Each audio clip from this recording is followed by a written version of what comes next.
Hey everyone, in today's video, I'm going to show you how to change your profile picture on the RedNote app, an alternative app to TikTok.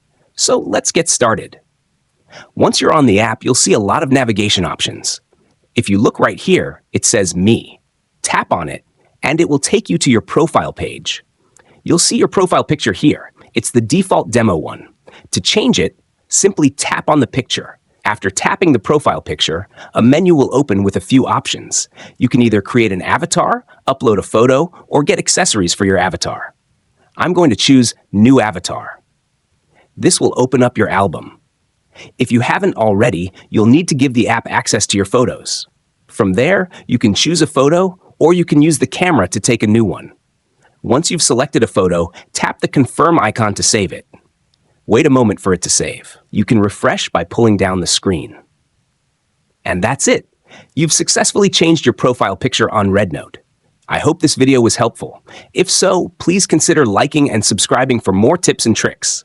See you next time.